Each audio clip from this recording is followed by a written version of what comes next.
Hello students.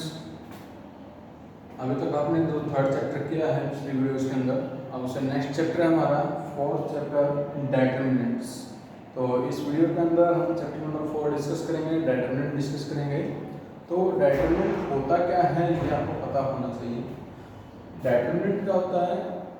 It is the value of square matrix,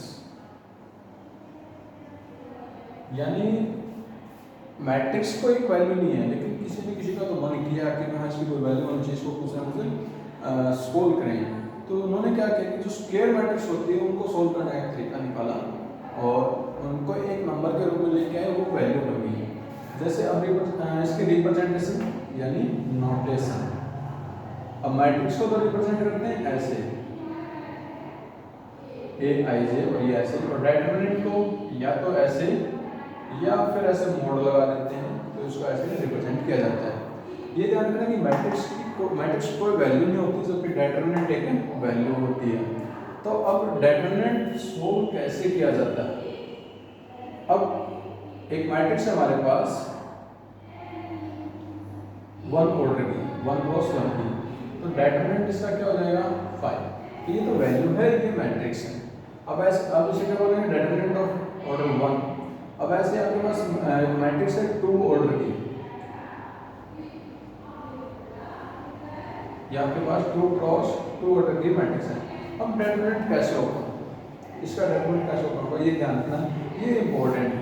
अब 2 cross 2 है और 3 cross 3, ये इंपॉर्टेंट है कि डेटर्मिनेंट कैसे होगा। क्रॉस मल्टीप्लाई में इस प्रोडक्ट में से ये प्रोडक्ट माइनस करनी है, ये प्रोडक्ट -1 माइनस करेंगे, ये वाली प्रोडक्ट 6 क्या आएगा -7। यानी अगर हमें ऐसे दिया गया है कि A11 A12 A21 A22, ये हमारी मैट्रिक्स है, और इसका डेटर्मिनेंट अगर हम लेंगे, तो क्या होगा? ये प्रोडक्ट यानी A11 A22 माइनस में ये प्रोडक्ट A21 A12, ये ऐसे ओपन होगा। और ऐसे ही एक जब मैट्रिक्स 3 क्रॉस 3 की आएगी तो कैसे ओपन होगा ये देखना है। लेकिन इस बात का ध्यान रखना कि डेटर्मिनेंट केवल और केवल स्क्वायर मैट्रिक्स का ही ओपन होगा, रेक्टेंगुलर मैट्रिक्स का डेटर्मिनेंट ओपन नहीं होगा। इस बात का आपने ध्यान रखना है। और डेटर्मिनेंट की नोटेशन आपको पता चल गई, मॉडुलस A इस टाइप का हम लिख देते हैं, ये वैल्यू होगी। अब 3 क्रॉस 3, अब उसको कैसे डेटर्मिनेंट निकालेंगे? मैट्रिक्स देखो हमने दी गई है 1 3 4 5 1 3 2 एंड 1 1 1 1 4।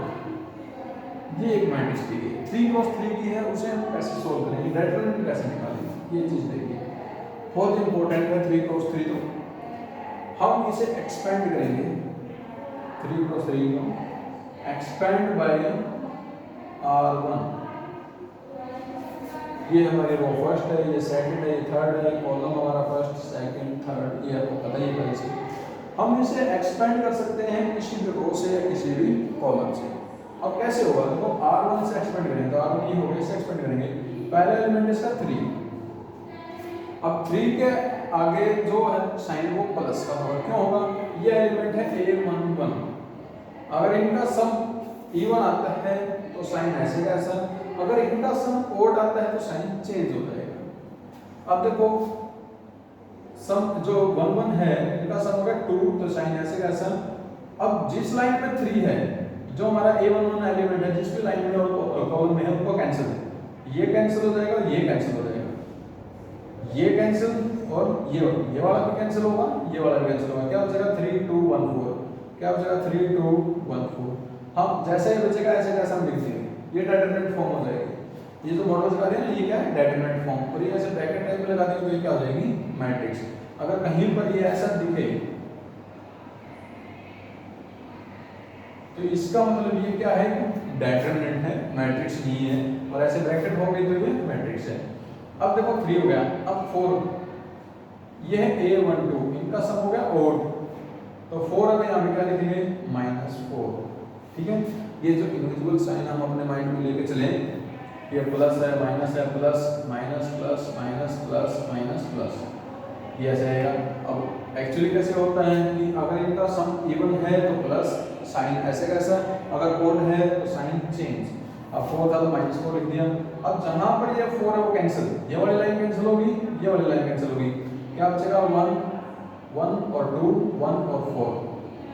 जिस भी सिचुएशन में बनते हैं वही सिचुएशन एज इट इज आज लिखनी है हमें। अब इस ये एलिमेंट A13 देखो 4 आ गया ना, तो इवन ऐसे कैसा प्लस का 5। अब जिस रो में 5 है और जिस कॉलम में 5 वो कैंसिल 1 3 1 1 ये बचेगा। अब देखो जो 2 क्रॉस 2 का डेटरमिनेंट है अभी बताया था कैसे सॉल्व करना है। कैसे, ये प्रोडक्ट माइनस ये प्रोडक्ट माइनस ये प्रोडक्ट माइनस में ये।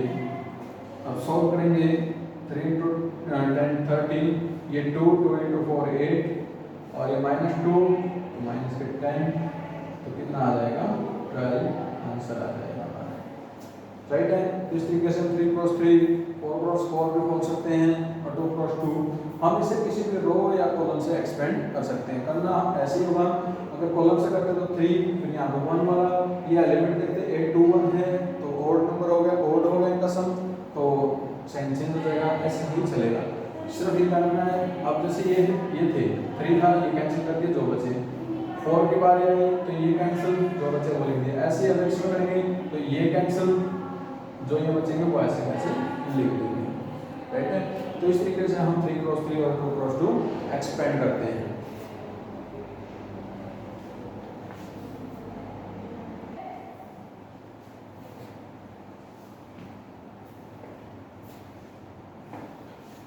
स्टूडेंट्स अब देखिए एक्सरसाइज है जो 4.1 क्वेश्चन नंबर फर्स्ट का 4th पार्ट, उसके अंदर स्टेटमेंट में देखिए एक्सपेंड द फॉलोइंग डेटरमिनेंट, हमें इन डेटरमिनेंट का एक्सपेंड करना है। आपको बताया गया था कि 2 क्रॉस 2 मैट्रिक्स है उसको कैसे ओपन करना है। तो कैसे ओपन करना था, जो डेटरमिनेंट है ये multiply log a b into में log of a base b minus में ये प्रोडक्ट आपकी 1। अब इन्हें सॉल्व करेंगे। देखो बेस चेंजिंग फॉर्मूला आपको पता होगा प्लस वन क्लास में आया था कि जो ये बेस इनका e हो जाएगा, b तो ऊपर ही रहेगा, ये नीचे चला जाएगा log के साथ। बेस चेंजिंग फॉर्मूला ये log b by log a into में ऐसे ही log a by log b minus 1 ये कैंसिल तो 1 माइनस 1 0। बहुत इजी था। इसी तरीके से आपको बाकी के पार्ट से आपको करने हैं, सिंपल मल्टीप्लाई करना है और सॉल्व करना है। ऐसे ही क्वेश्चन नंबर सेकंड का हम थर्ड पार्ट करते हैं।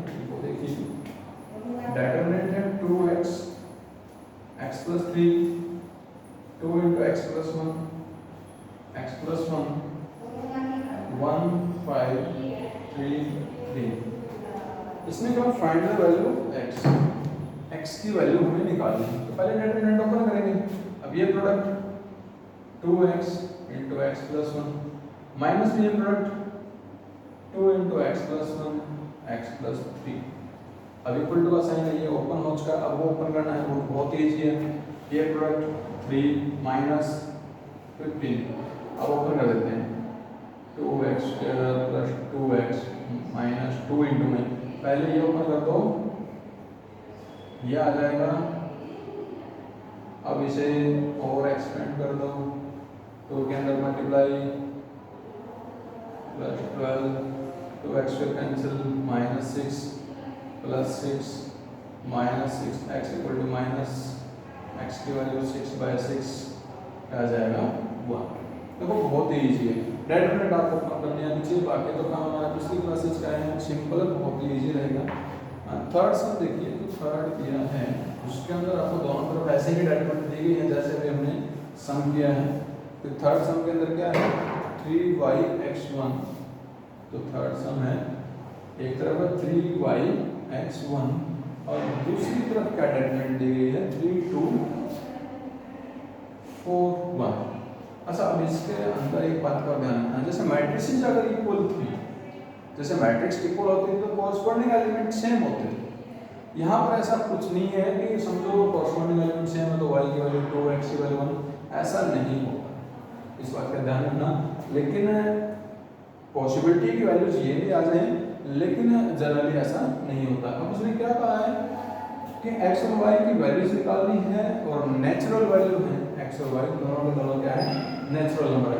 तो ओपन करते हैं product 3 minus X Y 3 minus 8, तो माइनस एक्स वाई माइनस 5 ये हो जाएगा माइनस 3, तो minus X Y equal to minus 8, तो एक्स वाई की वैल्यू 8। अब एक्स और वाई दोनों क्या है, नेचुरल नंबर, तो यहाँ लिखेंगे x and y are natural numbers, therefore possible values are, तो क्या क्या हो सकती है। अब देखो दोनों की प्रोडक्ट 8 आए, ऐसे नेचुरल नंबर्स की प्रोडक्ट 8 को x1 तो y8, अगर x2 तो y4, अब वही x4 तो y2, और अगर x8 y1, ये पॉसिबल वैल्यूज हो सकती हैं। ये हमारा देखो थर्ड 3 सम हो गए, तो देखो 2 क्रॉस 2 जो डिटरमिनेंट ऑप्शन करनी आपको शायद आ गई होगी, बहुत ही इजी।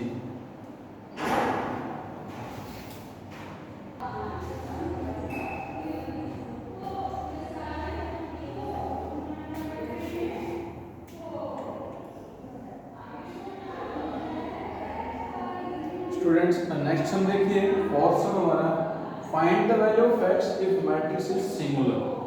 मैट्रिक्स इज सिंगुलर, अगर सिंगुलर मैट्रिक्स है, अब ये नया वर्ड है, क्या वर्ड है, सिंगुलर। सिंगुलर के बारे में सर आपने बताया, सिंगुलर मैट्रिक्स होती क्या है, ये चीज देखिए। यहाँ से क्या होगा, सिंगुलर क्या होता है, एक ऐसी मैट्रिक्स, पहली बात तो ये आपको पता ही है कि डिटरमिनेंट हमेशा केवल किसका, स्क्वायर मैट्रिक्स का निकलेगा। अब ऐसी स्क्वायर मैट्रिक्स जिसका डिटरमिनेंट 0 है, उसे हम सिंगुलर मैट्रिक्स बोलते हैं। ऐसी मैट्रिक्स स्क्वायर मैट्रिक्स ऐसी जिसका डिटरमिनेंट 0 से सिंगुलर बोलते हैं। और दूसरा वर्ड है नॉन सिंगुलर, जिसका डिटरमिनेंट नॉट इक्वल टू 0। तो सिंगुलर और नॉन सिंगुलर वर्ड्स जो हैं वो रेक्टेंगुलर मैट्रिक्स के लिए अप्लाई नहीं होंगे, ये सिर्फ और सिर्फ स्क्वायर मैट्रिक्स पर होते हैं। अब इसने दे दिया मैट्रिक्स का है सिंगुलर, यहाँ हम लिखेंगे मैट्रिक्स इज सिंगुलर। अगर सिंगुलर मैट्रिक्स है तो ए का डिटरमिनेंट तो क्या होगा, 0 होगा। अब डिटरमिनेंट ए लिख लेते हैं 1 1 x -2 2 -2 3 1 3 इक्वल टू 0। अब इन्हें एक्सपेंड करेंगे, डिटरमिनेंट 3 क्रॉस 3 एक्सपेंड करना, एक्सपेंड बाय r1, r1 मतलब रो 1, बताया था ना कैसे। अब ये a11 एलिमेंट है, a11, तो इनका सम क्या हो गया 2, a11 एलिमेंट है ना, तो इनका सम क्या हो गया 2, यानी ये 1 है, ऐसे कैसा रहेगा। अब जिस लाइन में ये 1 है कैंसिल, ये कैंसिल, ये कैंसिल, तो क्या बचेगा ये 2 1 -2 3। अब ये है a12 एलिमेंट, ओड हो गया तो साइन चेंज, यानी +2 लिखना पड़ेगा, ठीक है। तो अब जिसमें ये -2, ये वाला एलिमेंट a12 ये कैंसिल, ये तो 1x13 ये बचेगा। अब a13 4 हो गया सम इनका, तो ऐड प्लस रहेगा साइन ऐसे कैसा, 3 जिसमें कैंसिल, ये कैंसिल हो जाएगा, 3 इस लाइन में कैंसिल, इस लाइन में कैंसिल, 1 2 x -2 ये बचेगा और इक्वल टू है 0। अब इन्हें सॉल्व करेंगे तो देखो 2 क्रॉस 2 का डिटरमिनेंट आ गया, आपको सॉल्व करना है, इजी है। 1 6 माइनस 6 माइनस ये प्रोडक्ट क्या -2, 6 माइनस -2 तो +2 हो जाएगा। ये 3 माइनस x प्लस 3 इंटू में ये -2 माइनस करेंगे 2x इक्वल टू 0।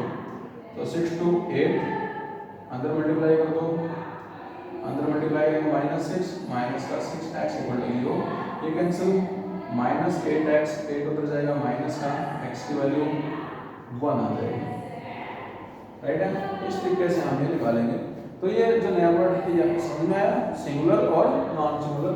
सिंगुलर क्या होगा, जिसका डिटरमिनेंट 0 है, और नॉन सिंगुलर जिसका डिटरमिनेंट 0 नहीं है। बहुत इजी।